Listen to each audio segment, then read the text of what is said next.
ঘটে যাওয়া এই নৃশংস হত্যাকাণ্ডকে ভিন্ন খাতে চালিয়ে দেওয়ার টার্গেট ছিল খুনিদের। সোহাগের বিষয়ে যুগান্তর পত্রিকায় কিছু তথ্য জানানো হয়েছে। তিনি এতদিন ধরে সেখান থেকে তার লোকজন দিয়ে মাসিক 6 লাখ টাকা করে চাঁদা তুলতেন। সোহাগ সবার কাছ থেকে এই টাকা সংগ্রহ করে তাকে দিতেন। এর মধ্যে সম্প্রতি চাঁদার পরিমাণ বাড়িয়ে 12 লাখ টাকা নির্ধারণ করে দেন ঈশা। সেই সঙ্গে চাঁদা তোলার দায়িত্ব থেকে সোহাগকে সরিয়ে দেওয়া হয়। বিষয়টি জানতে পেরে সোহাগ স্থানীয় আরেকজন প্রভাবশালী বিএনপির নেতা হামিদের গ্রুপে ফেরার চেষ্টা করে। এরপরই ক্ষুব্ধ হয়ে সোহাগকে জন্য মাস্টার প্ল্যান প্রস্তুত করা হয়। বিএনপির নেতা ইশরাকের পরিকল্পনা অনুযায়ী হত্যাকাণ্ডে অংশ নেয় মহিন গ্রুপের লোকজন। না ভাই, সব নেতারা খায় চাঁদার টাকা। চাঁদার টাকা খাইয়া সব নেতার সংসার চলে, আর বাচ্চা কাছে পড়ালেখা করে চাঁদার টাকা দিয়া। রাজধানী মিটফোর্ড হাসপাতালের সামনে ব্যবসায়ীকে নৃশংসভাবে হত্যার ঘটনায় অস্ত্রসহ বিএনপি নেতা ইশরাক হোসেনকে গ্রেফতার করা হয়েছে। বিকেলে ডিএমপি মিডিয়া সেল থেকে এই তথ্য জানানো হয়। র্যাব জানায় গত বুধবার বিকেলে সোহাগ নামে এক ব্যবসায়ীকে এলোপাতাড়ি পাথর দিয়ে আঘাত করে ও কুপিয়ে হত্যা করে। পৈশাচিকতা এবং নির্মমতার সব সীমা যেন ছাড়িয়ে গেছে। পুরান ঢাকায় বুধবার নৃশংসভাবে খুন হন ব্যবসায়ী সোহাগ। এই ঘটনায় গ্রেফতার হয়েছে বিএনপি নেতা ইশরাক হোসেন। জড়িত যুবদল, ছাত্রদল এবং স্বেচ্ছাসেবক দলের 4 কর্মীকে আজীবন বহিষ্কার করা হয়েছে। হায়রে বর্বরতা! চাঁদা না পেয়ে ব্যবসায়ীকে পাথর মেরে শেষ করে দিল যুবদল নেতা। বিএনপির পতন কি অনিবার্য? এই ঘটনা কোনো সুস্থ মানুষের পক্ষে দেখা সম্ভব নয়। কিভাবে সম্ভব একজন মানুষ হয়ে আরেকজন মানুষকে এভাবে পাথর মেরে শেষ করে দেওয়াটা? মানুষের পক্ষে এমন নৃশংসতা সম্ভব না হলেও এমন কাণ্ড ঘটিয়েছে এক বিএনপি নেতা। পুরান ঢাকায় ব্যবসায়ীকে নির্মমভাবে হত্যার ঘটনায় 2 জনকে রিমান্ডে নেওয়া হয়েছে। রাজধানীর পুরান ঢাকায় সোহাগ নামে এক ভাঙাড়ে ব্যবসায়ীকে পাথর দিয়ে আঘাত করে হত্যার ঘটনায় পৃথক 2 মামলায় 2 জনকে রিমান্ডে নেওয়ার অনুমতি দিয়েছেন আদালত। আমি আমার বাবার যারা হত্যা করছে আমি তাদের বিচার চাই, তাদের ফাঁসি চাই। আমাদের এতিম বানাইছে, আমরা এখন কোথায় যাবো? আমার বাবাকে এরকম নিষ্ঠুরভাবে মারছে। আমার বাবার কোনো দোষ ছিল? আমার বাবার এই ব্যবসার জন্য মায়া ফেলাইছে। আমার বাবার দোকানটা দেয় না জন্য আমার বাবা থেকে চাঁদা চাইছে। চাঁদা দিতে অস্বীকৃতি জানানোয় উলঙ্গ করে মারধর ও গায়ে পাথর খণ্ড দিয়ে আঘাত করে হত্যার অভিযোগ যুবদল নেতার বিরুদ্ধে। মধ্যযুগীয় কায়দায় জনসম্মুখে নৃশংসভাবে পাথর মেরে হত্যা করার ঘটনা ঘটেছে রাজধানীর মিটফোর্ড হাসপাতাল সংলগ্ন। ব্যবসায়ী সোহাগকে নৃশংসভাবে হত্যার প্রতিবাদে ফুঁসে উঠেছে সাধারণ মানুষ। আপনারা কি বিএনপিকে ভয় পান? জনাব তারেক রহমান করেছিলেন, এটাই কি সেই কমিটমেন্ট যে 10 মাসে 100-এরও অধিক খুন? এর দায় যেরকম বিএনপির জনাব তারেক রহমানের, এর দায় ঠিক তেমনি হবে এই ইন্টারিম গভর্নমেন্টের। বুঝেছেন এই চাঁদাবাজি কে করতেছে? বেশিরভাগ ক্ষেত্রে চাঁদাবাজিটা করতেছে বিএনপি লোকজন। বিএনপির নেতা কর্মীদেরকে মাঠ পর্যায়ে কন্ট্রোল করা যাচ্ছে না। চাঁদাবাজির সঙ্গে যুক্ত, জমি দখলের সঙ্গে যুক্ত, টেন্ডারবাজির সঙ্গে যুক্ত। আইন শৃঙ্খলা পরিস্থিতি নিয়ন্ত্রণ ও নির্বাচন কেন্দ্রিক স্থিতিশীলতা বিবেচনা করে আজ থেকে সারা দেশে শুরু হচ্ছে বিশেষ চিরুনি অভিযান। সম্মানিত দর্শক, আসসালামু আলাইকুম। নতুন একটি নিউজে আপনাকে স্বাগতম। প্রিয় দর্শক, পুরান ঢাকার ব্যবসায়ী সোহাগ হত্যাকাণ্ডের ঘটনায় চাঞ্চল্যকর নতুন মোড়। সোহাগ হত্যাকাণ্ডে বিএনপি নেতা ইঞ্জিনিয়ার ইশরাক হোসেনের হাত থাকার চাঞ্চল্যকর তথ্য সামনে আসার ঘটনা ও প্রেক্ষাপট নিয়ে করা আমাদের আজকের ভিডিওতে অত্যন্ত গুরুত্বপূর্ণ তথ্য শেয়ার করা হয়েছে। দয়া করে ভিডিওটি শুরু থেকে শেষ পর্যন্ত ধৈর্য সহকারে দেখে একটি লাইক দিয়ে সবাইকে বেশি বেশি করে শেয়ার করে দিবেন। সেই সাথে আমাদের ভিডিওটি আপনি বাংলাদেশের কোন জেলায় বসে দেখছেন বা শুনছেন সেটি অবশ্যই কমেন্ট বক্সে কমেন্ট করে জানিয়ে দিতে ভুলবেন না। চলুন আর কথা না বাড়িয়ে ভিডিওটিতে একটি লাইক দিয়ে ধারাবাহিকভাবে আজকের বিস্তারিত গুরুত্বপূর্ণ খবরগুলো দেখে আসি।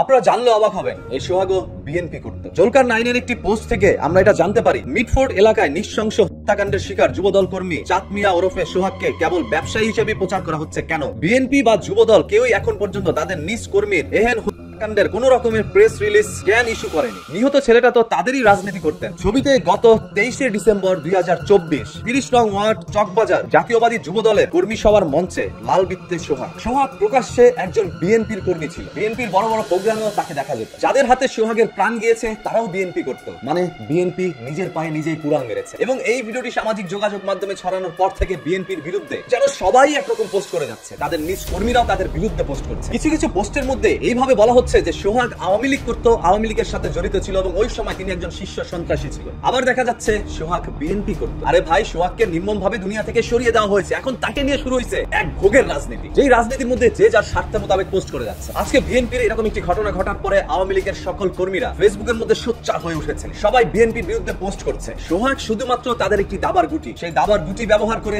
রাজনীতি মহলে শুরু হয়েছে এক নতুন গেম। আর সেই গেমের গুটি পরবর্তীতে কে হতে পারে? কমেন্ট বক্সের মধ্যে কমেন্ট করতে পারে। থাকে। বিএনপির রাজনীতির সঙ্গে সন্ত্রাস ও বর্বরতার কোনো সম্পর্ক নেই। বাণীতে মির্জা ফখরুল। ব্যবসায়ীকে ঘটনার ব্যবস্থা নেওয়ার পরও বিএনপির উপর দায় চাপানোর অপরাজনীতি। নিচে আবার সার্জিস আলম কমেন্ট করেছেন, চাঁদাবাজির জন্য করে দায় না নেওয়া তার চেয়ে বড় ভণ্ডামি। দেয়ালে দেয়ালে মানুষ এখন লিখছে নৌকা আর ধানের শীষ, দুই সাপের একই বিষ। সোহাগের একটি ছবি আমাদের চারপাশে ঘুরে বেড়াচ্ছে, যেখানে সোহাগ বলে গিয়েছে, অন্যায় ও চাঁদাবাজির বিরুদ্ধে গিয়ে জীবন দিলাম, আপনারা কি আমাকে ভুলে যাবেন? হ্যাঁ ভাই, বাঙালি ট্রেন শেষ হলেই আপনাকে ভুলে যাবে। এর আগেও শত শত মানুষ আপনার মতো করে জীবন দিল, কারো কথা বাঙালি মনে রাখে নাই। যেই বাঙালি ইতিহাস ভুলে যায়, সেই বাঙালি সামান্য সোহাগকে ভুলতে বড় জোর 3 দিন লাগবে। 3 দিন পরে নতুন ট্রেন্ড আসবে এবং সেই ট্রেন্ডের মধ্যে গান হাসাবে বাঙালি। সোহাগের বিষয়ে যুগান্তর পত্রিকায় কিছু তথ্য জানানো হয়েছে। তিনি এতদিন ধরে সেখান থেকে তার লোকজন দিয়ে মাসিক 6 লাখ টাকা করে চাঁদা তুলতেন। সোহাগ সবার কাছ থেকে এই টাকা সংগ্রহ করে তাকে দিতেন। এর মধ্যে সম্প্রতি চাঁদার পরিমাণ বাড়িয়ে 12 লাখ টাকা নির্ধারণ করে দেন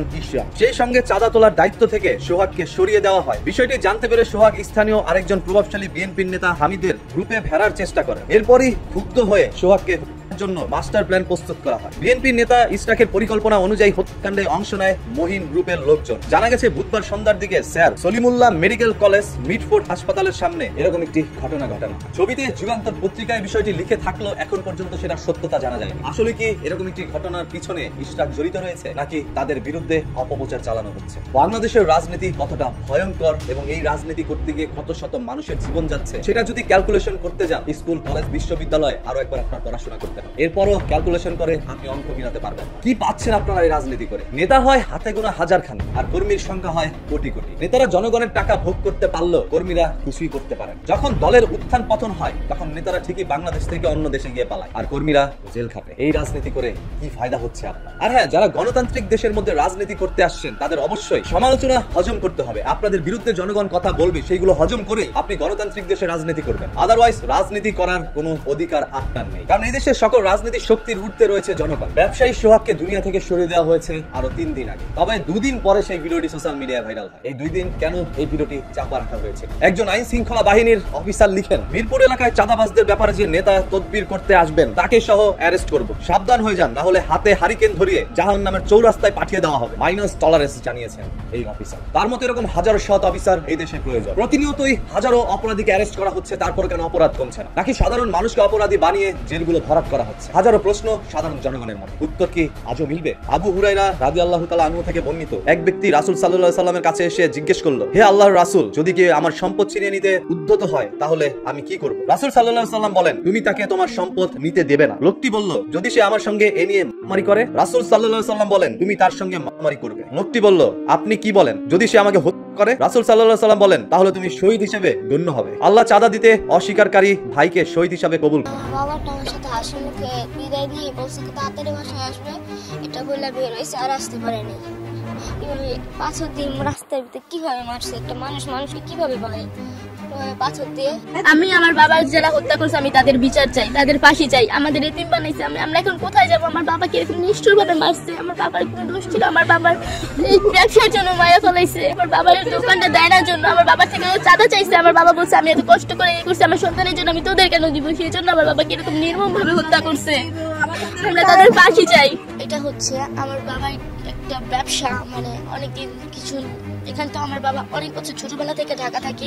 এখন ইদানিং 5-6 বছর ধরে আমার বাবা নিজের একটা ব্যবসা অনেক কষ্ট করে গড়ে তুলতে পারছে। এখন ওনারা চাচ্ছে যে এই দোকানটা, এই ব্যবসাটা ওনারা নিয়ে নিবে, আর মাসে 2 লাখ টাকা চাঁদা চেয়েছে। আমার বাবা বলছে যে আমি এত কষ্ট করে এইসব করছি আমার সন্তানের জন্য, আমি তোদের কেন দিব? সেই জন্য ওরা আমার বাবাকে হুমকি দিছে। আমার বাবা ভয় পায় না।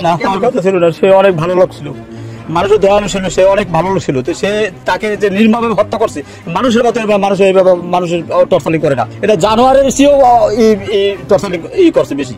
যারা এটা জানোয়ার, যারা জানোয়ার তারা এভাবে করে না। এটা মানুষ এভাবে কেবে মারে। আমরা যদি বিচার পাই, সূক্ষ্ম বিচার পাই। এই ছেলেটা ওর মা নাই, বাপ নাই, 2 বোন 1 ভাই। আমার এই ভাইটাই ছোট, আমাদের সবার আদরের ভাই। এটা আমার ভাই ব্যবসা করতে আছে 5 থেকে 10 বছর ধরে। আমার বাইরে এই ব্যবসাটা নিয়ে অনেক করতেছে, হুমকি দিতেছে, আমার বাইরে বলতেছে যে 2 লাখ টাকা মাসে চাঁদা দেব, আর এই ব্যবসাটা হেরা নিব, হেরার আন্ডারে। আমার ভাই বলছে না, আমার অনেক কষ্ট, অনেক আমার ছেলে মেয়ের জন্য পরিশ্রমের অনেক, আমি এই ব্যবসা তোমাকে দেব না। 2 লাখ টাকা আমি কেন দিতে যাবো চাঁদা? আমি অনেক কষ্ট করে আমি টাকা রুজি করি। তারা বলছে না তোর চাঁদা দিতে হবে। তারপর আমার ভাইয়ের দিচ্ছে না দেখে আমার ভাইয়ের দোকানে তালা লাগায় পরে আমার বাইরে একটা লোকে ডাক দিয়ে আনে তালা খুলবার জন্য। তখন আমার ভাইয়ে তালা খোলার পরে আমার বাইরে এখান থেকে মারতে মিটফুট 3 নম্বর ঘিরে নিয়ে মাইরা তারপরে ছাইরা দেয়।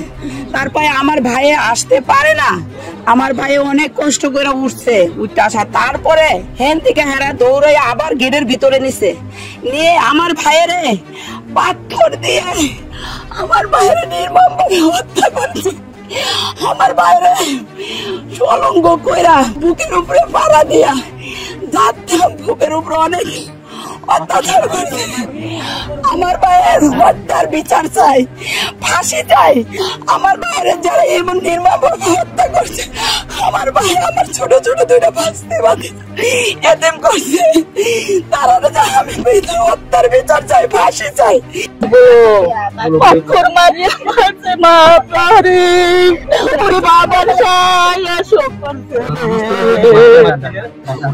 প্রথমে মামলা হয় হচ্ছে যে বুধবার যখন এই ঘটনাটা ঘটে আমরা সন্ধ্যার পরে এটা শুনতে পাওয়ার পরে আমরা রাত্রে 11:30টার দিকে রওনা দিই। তো 3:30টার মধ্যে আমরা ঢাকায় পৌঁছাই, কোতোয়ালি থানায় পৌঁছাই। পৌঁছানোর পর তখনও মামলা মামলা হয়নি। তো আমার মা যে আমার মামার যে ভিকটিম মানে নিহত যে তার বড় বোন, তিনি বাদী হয়ে একটা মামলা করে। যে মামলাটা যখন লেখানোর পরে ওনারা ঠিকঠাক মতোই লেখার পরে 17, 18, 19 এই 3 নাম্বার আসামি ঠিক ছিল। এবং সেটা আমাকে ওইখানের ওসি মনিরুজ্জামান মনির তিনি আমাকে বলে কি তুমি এটা পড়ো। তো আমাকে বলতেছে একটা কলম দিয়েছে হাতে, বলছে যে তুমি যখন যেখানে মানে গ্যাপ যেটা লাগবে এখানে তোমার একটা মনে হচ্ছে তথ্য লাগবে, তুমি নিজে থেকে এখানে লিখবে, তারপর আমরা সেটা সংশোধন করবো। তো আমি ওটা কি করছি, আমি একটু এখানে চালাকি করছি যে আমি ওই কপিটা আমার এই ফোনে ক্যাপচার করছি। করার পরে আমি এটা পড়ার পরে তো এখানে বলছি, আমি এবার তাকে প্রশ্ন করছি যে ওই যখন আমার মামাকে মারা হয়েছে তখন তো অস্ত্র ছিল প্রত্যেকের হাতে, এবং অস্ত্র দিয়ে আমার মামাকে আঘাত করা হয়েছে, সেটা কেন লিখলেন না আপনারা, এখানে কেন উল্লেখ করলেন না? তো বলছে ঠিক আছে আমরা আবার এটাকে আবার এটা করবো, মানে সংশোধন করার কথা বলার পরে আমি বলছি আচ্ছা ঠিক আছে তাহলে করেন। তো এটা কি করছে, ওনারা আগে ওটা সংশোধন করে রাখছিল মানে ওনাদের নিজেদের মতো। তো আমার মা যে প্রথম যে কপিটা ছিল ওটা তার সিগনেচার দিতে হতো, যেহেতু বাবিশিয়ে, তো সিগনেচারটা ওইটা না নিয়ে এসে তারা যে নিজেদের মতো যে সাজানো হয়েছে ওই 3টা আসামি মানে ওই যে 17, 18, 19 নাম্বার যে আসামি প্রথম যে কপিটা ছিল ওটা ঠিকঠাক ছিল।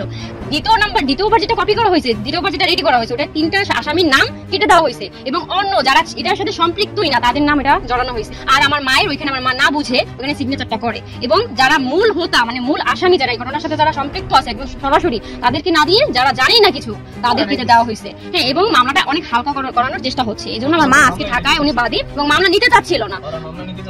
পরে আমার মা বাদী, উনি আজকে সকালে ঢাকায় চলে গেছে এই মামলার কারণে, যে অনেক ঝামেলা করতেছে ওনারা, যে আপনার 54 মামলা হয় মানে 54 নাকি মামলা হয়ে যাবে, আসামি ছাড়া পেয়ে যাবে, চালান করে দিবে, আসামি ছাড়া পেয়ে যাবে, এই বিভিন্ন রকমের কথা শুরু করছে। মানে তারা মূলত আমি জানি না কি জন্য বলতেছে। মামলাটা দায়ের করা হয়েছে কখন? এটা হয়েছে আপনার 4টার দিকে, মানে বুধবার ভোর 4টার দিকে।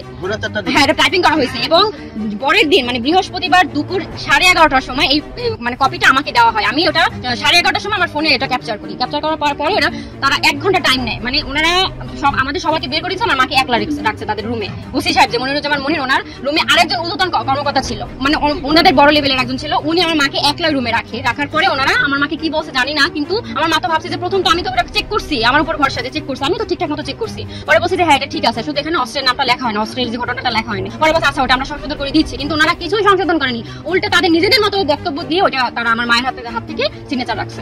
আমি এই যে মারা গেছে সোহাগের মামা, আমি এখন আমি বলতে চাই যে ওরা যারা মারছে ওর তো আসলে অরিজিনালি কোনো থাকার কোনো স্থান ছিল না, আর বাবার কোনো বাড়িঘর নাই, ও ছোট থেকে আমার এখানে থাকতো, আমরা পালতাম। আর মা কিছুদিন মানে 4 বছর আগে মা মারা গেছে। হ্যাঁ, মা মারা যাওয়ার পর আমরা এখানে দাফন দিছি। ওর কি বলছিল এক সময় যে আমি মারা গেলে আমার লাশটা এখানে রাখেন। যাই হোক, ঢাকা ব্যবসা করতো, ঢাকা ব্যবসা করার বাণিজ্য করার করতে এই যে একটা মর্মান্তিক ঘটনা ঘটছে, এই ঘটনায় তো মারা গেছে, ওরা মাটি ফেলাইছে, ওরা নির্মমভাবে হত্যা করছে, এভাবে পাথর ছুঁড়ে মারছে মাটি ফেলানোর পর। এখন আমি চাচ্ছি যে ওই দ্রুতভাবে যে বিচারটা হওয়ার উচিত, মানে যেভাবে শাস্তিটা দেওয়া উচিত সেভাবে শাস্তিটা হোক, বিচারটা হোক। আর এই থাকার মতো আর যে 2টা বাচ্চা আছে, বাচ্চা 2টা থাকার মতো, হ্যাঁ একটু মাথা বোঝার মতো ঠাই আমরা চাচ্ছি। আমার দাবি একটাই, আমার বাবাকে যেভাবে হত্যা করছে আমি হত্যাকারীদের ফাঁসি চাই। এই পিছনে অনেক মানুষের হাত আছে, 1 জন মানুষের এইভাবে পাথর দিয়ে মারা হয়েছে, ওদের তো এইভাবে আমরা মারতে পারবো না, আইন তোর হাতে নেওয়া সম্ভব না। তাই আমরা তাদের মৃত্যুর জন্য চাই ফাঁসি, একটাই চাই শুধু ফাঁসি। আইনের কাছে এটা আমাদের রিকোয়েস্ট থাকবে যে যারা আমার বাবাকে হত্যা করছে তাদের যদি ফাঁসি দেয়। এই যে মর্মান্তিক নিহতের কথা আপনারা দেখেছেন, আসলে যেটা ভাষায় বর্ণনা করার মতো কোনো কিছু নেই। আরো মর্মান্তিক হচ্ছে এই লোকের নিজস্ব কোনো বাড়িঘর নেই, উনি নানা বাড়িতে থাকতেন। যে নিহত হয়েছেন তার একটা ছেলে একটা মেয়ে এখন কোথায় আশ্রয় নেবে? ছোট্ট ব্যবসা করতে মোটামুটি স্বাবলম্বী হয়ে উঠেছিলেন। তো আমরা এই ঘটনার জন্য ইসলামী আন্দোলন বাংলাদেশ সর্বোচ্চ শাস্তি দাবি করছি এবং এই শাস্তিগুলো প্রকাশ্যে হওয়া উচিত, রাস্তায় সবার সামনে, যেন মানুষ এদের শিক্ষা নেয়। বরগুনার এলাকায় তোফাজ্জল নিহত হয়েছে, একটার পর একটা নিহত হয়েই যাচ্ছে। আমরা একদিন মিছিল মিটিং করে শেষ হয়ে যাই, কিন্তু এদের বিচারে আসলে আমরা দেখতে পাচ্ছি না। এই জন্য আমরা চাই এই ঘটনার সুষ্ঠু তদন্ত করে যারা ভুক্তভোগী প্রত্যেককে, এবং যে দল সাথে যুক্ত সে দলের আমরা বিচার চাই, দলের কঠিন বিচার চাই। যদি আওয়ামী লীগের বিচার হতে পারে অপরাধের কারণে, তাহলে যে দলই করেছে সেই দল নিষিদ্ধ চাই বাংলাদেশে আমরা। আর চাঁদাবাজি বন্ধ চাই। ইসলামী আন্দোলন বাংলাদেশ আমরা মিছিল, আজকে বিক্ষোভ মিছিল রয়েছে, আমরা এর বিরুদ্ধে বিচার হওয়ার আগ পর্যন্ত লাগাতার প্রোগ্রাম চালিয়ে যাবো ইনশাআল্লাহ। এবং আমরা চাই যে এই পরিবারটির মাথা গোঁজার জন্য ব্যবস্থা হয়, আমরা সেই চেষ্টা করছি।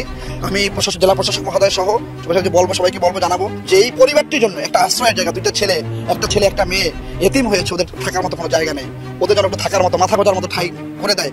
যারা বরগুনা সচ্ছল তারা যেন সেই কাজটা সবাই করে। আল্লাহ তাআলা দান করুন। সোহাগ হত্যাকাণ্ডের হৃদয় বিদারক ভিডিও সামাজিক যোগাযোগ মাধ্যমে ছড়িয়ে পড়লে দেশ জুড়ে সৃষ্টি হয় তীব্র প্রতিক্রিয়া। জনাকীর্ণ এলাকায় প্রকাশ্যে পাথর নিক্ষেপ করে এক যুবককে হত্যা করলেও কেউ এগিয়ে না আসার বিষয়টি আলোচনার কেন্দ্রে চলে আসে। ঠিক তখনই ওয়ারী হাটখোলা রোডে এক হত্যার চেষ্টা প্রতিহত করে সচেতন জনতা ও দায়িত্বশীল পুলিশ সার্জেন্ট। রোববার রাতে রাজধানীর ওয়ারী হাটখোলা ইলিশিয়াল ভবনের পেছনের গলিতে ঘটে আরেকটি ভয়াবহ ঘটনা। তবে এবার আর নীরব থাকেনি জনতা। প্রত্যক্ষদর্শীরা জানান, রাত 9টার দিকে 17 বছর বয়সী কিশোর সৈয়দ রেদওয়ান মাওলানাকে ঘিরে ধরে মারধর করতে থাকে 6 থেকে 7 জনের একটি দল। এক পর্যায়ে হামলাকারীরা ইট দিয়ে তার মাথায় আঘাত করতে উদ্যত হলে সেখানে উপস্থিত স্থানীয় অন্তত 50 থেকে 60 জন সাধারণ মানুষ এবং দায়িত্বরত ট্রাফিক সার্জেন্ট দ্রুত এগিয়ে এসে এই বর্বরতা প্রতিহত করেন। ঘটনাস্থলে দুই হামলাকারী আব্দুর রহিম মাহি ও সাব্বির হোসেন রাতুলকে আটক করে পুলিশ। বাকি হামলাকারীরা পালিয়ে যায়। এদিকে তারেক রহমানকে নিয়ে নোংরা স্লোগানের উদ্দেশ্য তাকে হেয় করা, মন্তব্য মির্জা ফখরুলের। বিএনপির ভারপ্রাপ্ত চেয়ারম্যান তারেক রহমানকে হেয় প্রতিপন্ন করতে পরিকল্পিতভাবে নোংরা স্লোগান ছড়ানো হচ্ছে বলে অভিযোগ করেছেন দলটির মহাসচিব মির্জা ফখরুল ইসলাম আলমগীর। তিনি বলেন, একটি বিকারগ্রস্ত গোষ্ঠী তাদের কুৎসিত ষড়যন্ত্র বাস্তবায়নে কোমলমতি শিশুদের পর্যন্ত ব্যবহার করছে। সরকার এ বিষয়ে উদাসীন, যা অত্যন্ত নিন্দনীয়। সোমবার সকালে গুলশানে বিএনপি চেয়ারপারসনের রাজনৈতিক কার্যালয়ে এক জরুরি সংবাদ সম্মেলনে এসব মন্তব্য করেন তিনি। মির্জা ফখরুল বলেন, অপরাধীর জন্য অনুকল্পনার কোনো সুযোগ নেই, তবে কোনো রাজনৈতিক নেতার পরিকল্পিত চরিত্র হনন গণতান্ত্রিক অগ্রযাত্রার জন্য হুমকি। তিনি আরো বলেন, মিটফোর্ডে সোহাগ হত্যাকাণ্ডে জড়িতদের এখনো গ্রেপ্তার করতে পারেনি আইন শৃঙ্খলা রক্ষাকারী বাহিনী। এই হত্যাকাণ্ডে জড়িতদের দৃষ্টান্তমূলক শাস্তির দাবি জানাচ্ছি, কিন্তু একটি মহল এই ঘটনা রাজনৈতিক স্বার্থ সিদ্ধির কাজে ব্যবহার করছে এবং বিএনপি ও এর শীর্ষ নেতৃত্বের বিরুদ্ধে কুৎসা রটনার অপচেষ্টা করছে। তিনি অভিযোগ করেন, 9 জুলাইয়ের ঘটনা ভিডিও 11 জুলাই শুক্রবার জুমার নামাজের পর ইন্টারনেটে ছড়িয়ে দেওয়া হয়, যাতে করে সেটি প্রাইম টাইমে সর্বাধিক প্রচার পায়। নির্দিষ্ট কিছু ফেসবুক আইডি ও পেজ থেকে পরিকল্পিতভাবে ফটোকার্ড ও বিভ্রান্তিকর পোস্ট ছড়ানো হয়। এটি পূর্ব পরিকল্পিত অপপ্রচার এবং রাজনৈতিক উদ্দেশ্য প্রণোদিত।